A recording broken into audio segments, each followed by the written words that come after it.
You ever wonder what the cost of living is in beautiful Puerto Vallarta, Mexico? Well, today I got you covered. I will be sharing our monthly expenses here in PV as a family of four. So let's get into it.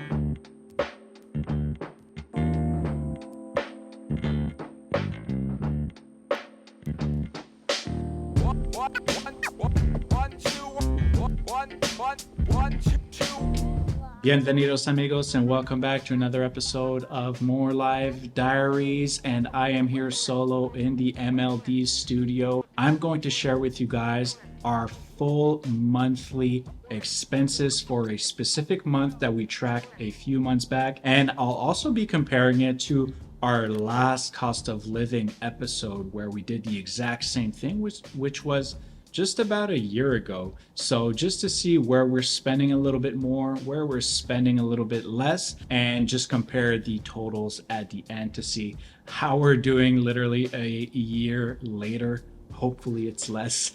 And before we get into it, I just want to give you guys a little background for those that are new here. I'm Mark, aka Mark Andre, aka Marco. I'm 1/4 of More Life Diaries, and Kathleen and I moved here with our two kids, Bassie and Callie, in November of 2022.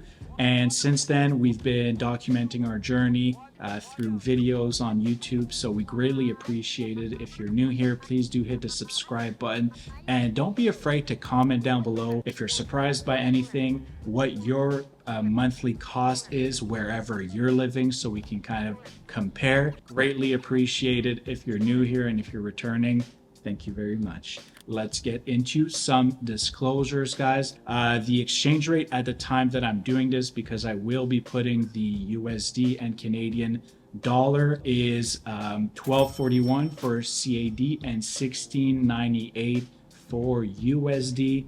Not as great as it used to be, unfortunately, but we're seeing a little increase in the USD lately. So that's definitely a good thing for all of you American folks watching. The second disclosure I have for you guys is that the month that we did track, Kathleen's mom, aka my mother-in-law, was here for a couple of weeks. So our costs of food and restaurant are a little bit higher than what we would typically spend, because we were out and about, going to restaurants, spending a little bit more on food, doing bigger grocery runs than we usually do. So take in consideration that this total that I'm going to give you is basically for an extra added person for half of the month. So call it 2.5 adults and 2 kids throughout the whole month. That's why it is a little bit elevated than usual, but still gives you a rough idea of what our cost of living here is in PV. The second thing I have for you guys is that this is specific to us.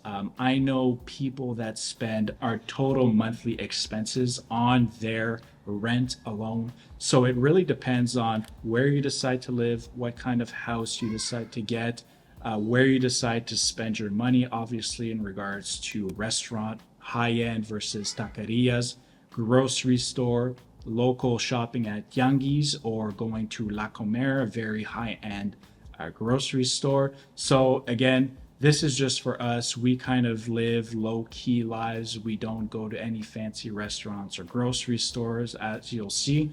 We just like doing, basic stuff, I guess, and eating tacos at taquerias. So we'll get into that in just a second. All right, guys, let's get into the big ticket item, the number one thing we spent our money on, and that is obviously housing. So we spent a total of 15,000 pesos per month for our rental here in Agua Azul. For those that don't know, Agua Azul is right beside Cinco de Diciembre, which is where we used to live, and we used to spend 22,000 pesos per month on rent there.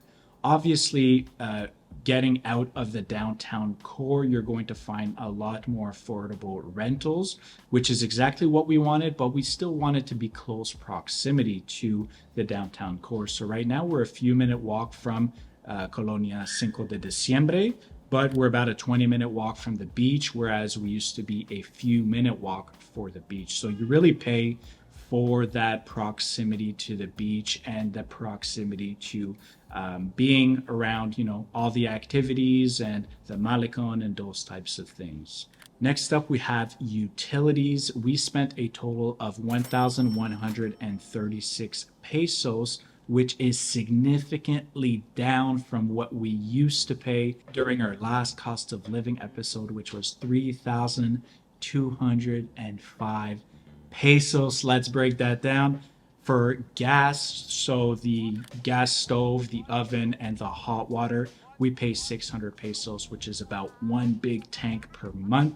Sometimes it stretches to a month and a half, but that's very rare. And they basically just come in and swap it out whenever you need one. You just call them, or they drive around the neighborhood as well.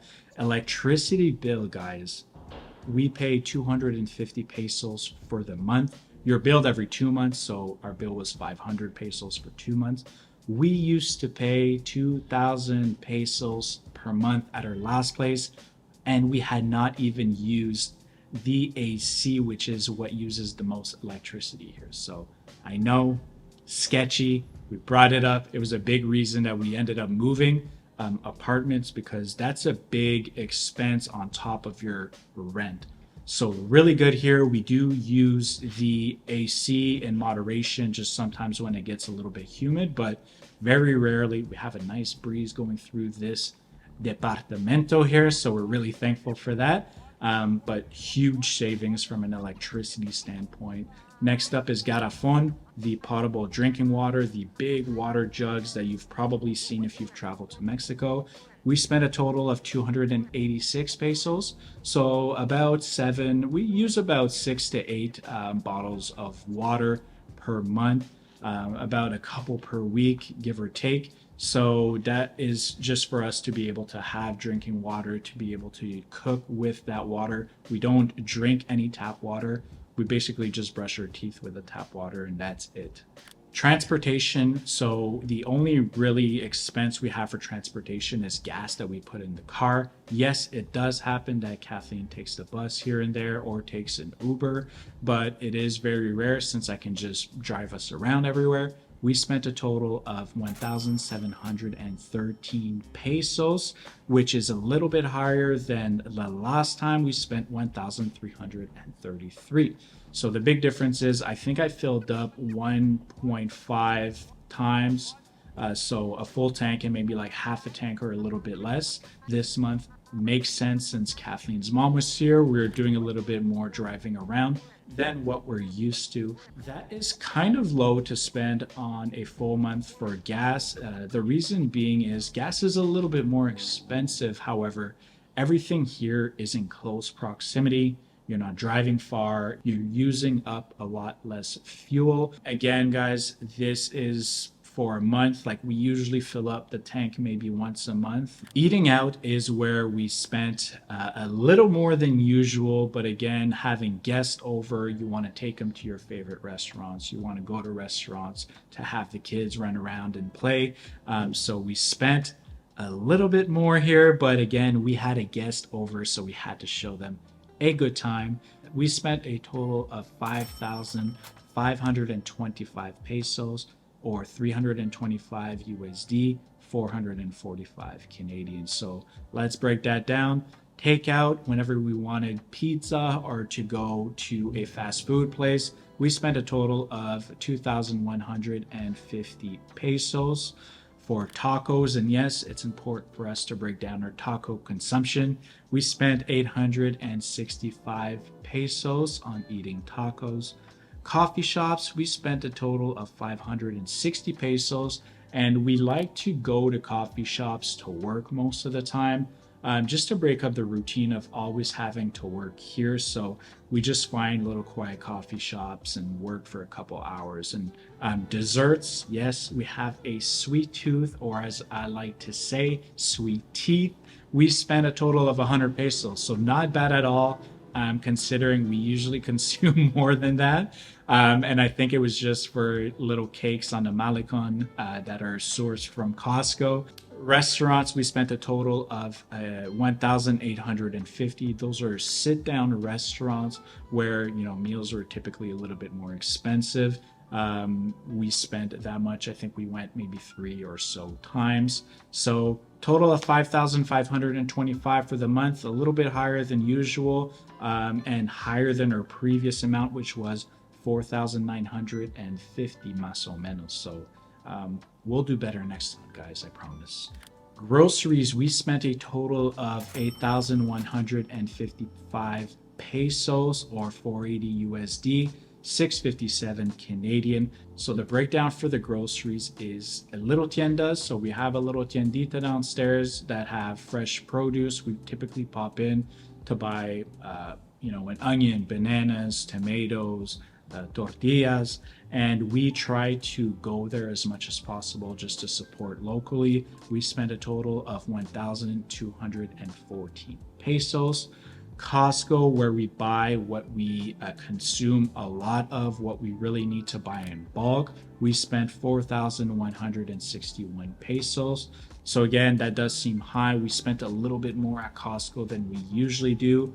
We were buying things that we typically wouldn't necessarily buy on just a regular month. Grocery stores, so we're talking about here in Lay or La Comer, we spent $0 there. So we really stuck to either going to Costco or going to tiendas or tianguis. And finally, the tianguis, the market, we spent 2,780 pesos. We typically go every single Saturday to buy our fresh produce. That's about all we buy at the tianguis. We rarely buy any meat there. We typically buy our meat at Costco. We do sometimes buy shrimp there.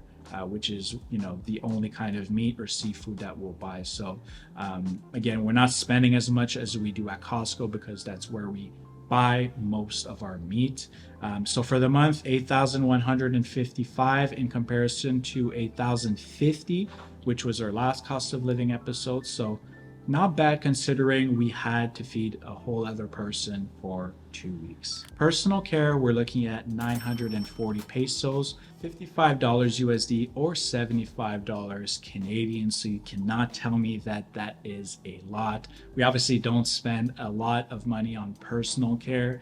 Let's break that down. Random. So we have just random care stuff that Kathleen would buy for herself. 250 pesos. Baby stuff that we usually get at Woolworth, we spent 520 pesos. And finally, a haircut, I spent 170 pesos. It's down from a previous amount of 1,225. Kids, another one of our big expenses, obviously. So if you don't have kids, you can just fully scratch this one off the list.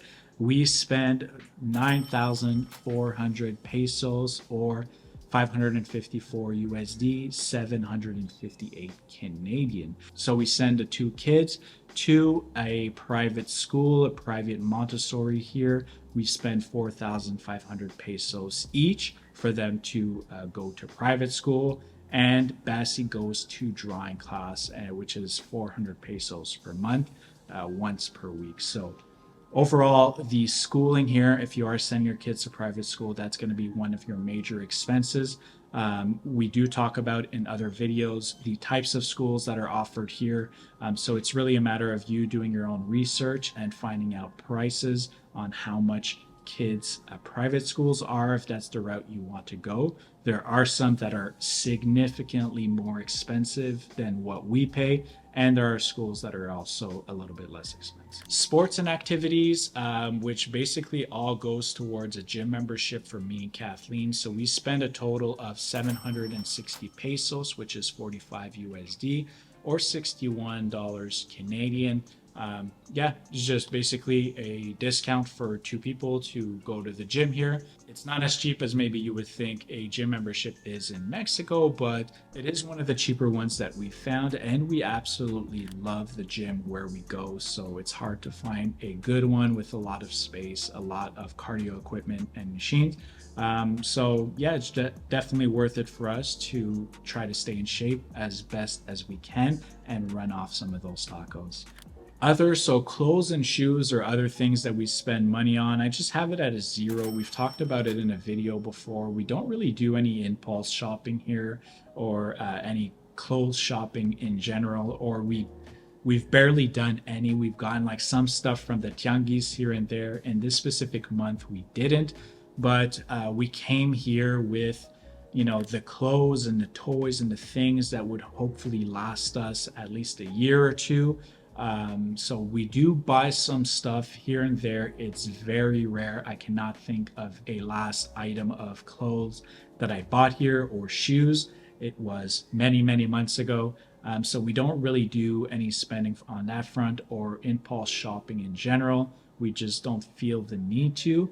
Other things that we didn't spend money on during that specific month, but that you might consider is a data plan for your phone. So typically, we would put 100 pesos or so on our phones, but we don't do this very often. We kind of just run on Wi-Fi most of the time, which isn't recommended for most people, especially as you need to look up addresses and stuff like that. I've been loading up my phone a lot more frequent now that I am getting into real estate as well. But, we're living like hippies before. So no phone, no internet while we're not on Wi-Fi. And we kind of liked it that way, but things are slowly changing.